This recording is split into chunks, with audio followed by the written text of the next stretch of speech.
नमस्कार साथियों, उज्ज्वल competition classes में आपका स्वागत है। रीजनिंग के एक महत्वपूर्ण जो टॉपिक चल रही थी उस पर हम आगे आज चर्चा करने वाले हैं। आज हमें पढ़ना क्या है? जल प्रतिबिंब पर आधारित प्रश्न।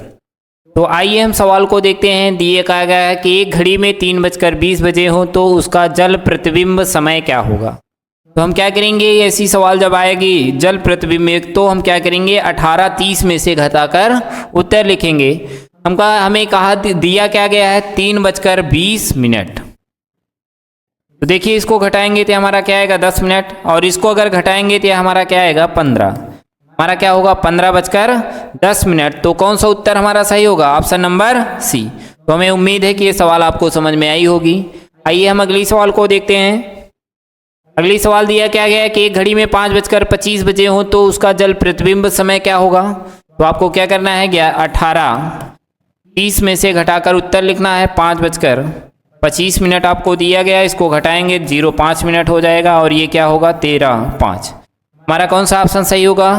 Option number 1। तो हमें उम्मीद है कि ये सवाल आपको समझ में आई होगी। आइए हम अगली सवाल को देखते हैं। दिया क्या गया है कि एक घड़ी में 8:20 हो तो उसका जल प्रतिबिंब समय क्या होगा। अब हमें क्या करना है 18:30 में से घटाकर उत्तर लिखना है 8:20। इसको घटाएंगे तो 10 मिनट हो जाएगा। इसको घटाएंगे 10। अब हम क्या बताएंगे 10:10। तो अगर इसकी बात किया जाएगा तो थोड़ा से ध्यान दीजिए, इस सवाल में थोड़ा से ऑप्शन को चेंज किया जाएगा क्योंकि इसमें टाइपिंग में थोड़ा से समस्याएं हैं। तो इन्हें ऑप्शन में क्या देना था 10:10।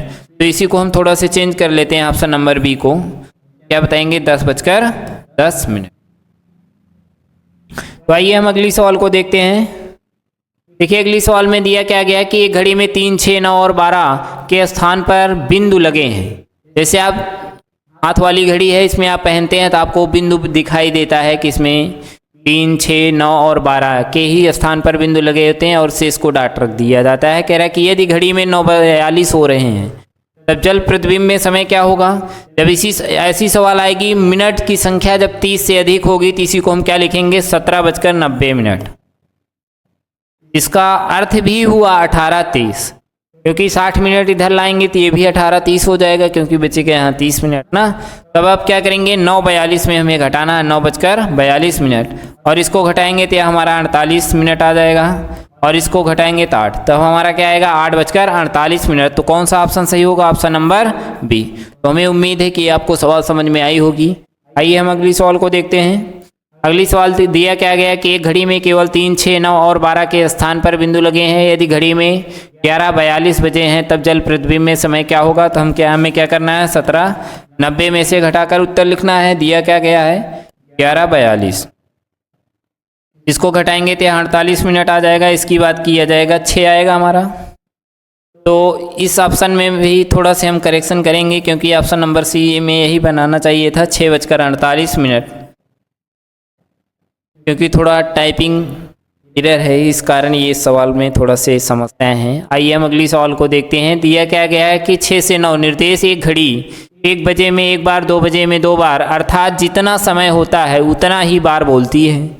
तो देखिए इस टाइप की सवाल थोड़ा से हम समझ लेते हैं। जैसे आप देखते हैं कि पेंडुलम वाली घड़ी है, अगर 1 बज रहा है तो वह 1 बार टर्न से बोलती है, अगर 2 बज रहा है तो वह 2 बार टर्न से बोलती है, अगर 3 बज रहा है तो वह 3 बार टर्न से बोलती है, और ऐसे करते करते क्या है 12 बजता है तो वह 12 बार टर्न से बोलती है। तो ऐसे सवाल देखेंगे हम आगे पूछा गया है। सवाल में दिया क्या गया है कि घड़ी 6 घंटे में कितनी बार बोलेगी। तो देखिए हमने बताया कि 1 घंटे में 1 बार, 2 घंटे में 2 बार, 3 घंटे में 3 बार और 4 घंटे में 4 बार, और अगला दिया गया 5 घंटे में 5 बार, 6 घंटे में क्या है 6 बार। यही पूछा जा रहा है कि 6 घंटे में कितनी बार यह बोलेगी।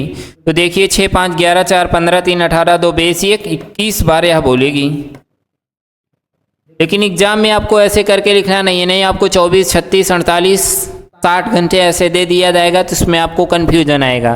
तो सीधा सीधा एक सूत्र होता है n × n + 1/2।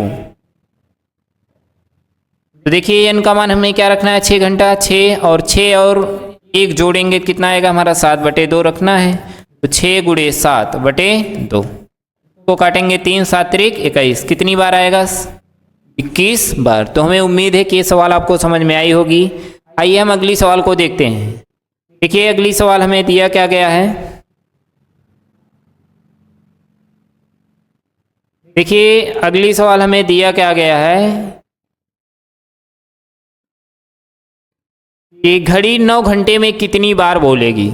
सीधा सीधा आपको क्या रखना है, 9 × 9 + 1 अपान, तो 9 × 10/2 करेंगे क्या आएगा, 5 9 5 45 बार आएगा। तो कौन सा ऑप्शन सही होगा, ऑप्शन नंबर। तो हमें उम्मीद है कि ये सवाल आपको समझ में आई होगी। आइए हम अगली सवाल को देखते हैं कि कह रहा है घड़ी 12 घंटे में कितनी बार। तो देखिए 12 × 12 + 1 अपान, को काटेंगे 6 तिरछंग 78 बार आएगा हमारा। कौन सा ऑप्शन सही होगा, ऑप्शन नंबर सी। तो हमें उम्मीद है कि ये भी सवाल आपको समझ में आई होगी। आइए हम अगली सवाल को देखते हैं। देखिए कह रहा है कि 24 घंटे में कितनी बार बनेगी। देखिए अगर 12 घंटे में हमारा 78 बार बन रहा है तो अगले 12 में भी 78 बनेगा, दोनों को जोड़ेंगे क्या आएगा, 156 बार। कौन सा ऑप्शन सही होगा, ऑप्शन नंबर डी। हमें उम्मीद है कि आपको समझ में आया होगा। तो घड़ी पर जितना सवाल लगभग बनने वाली थी उसको बता दिया गया है। शायद एक आध टॉपिक छूटी रही होगी तो कल बता के आगे नेक्स्ट चैप्टर आपको पढ़ाया जाएगा।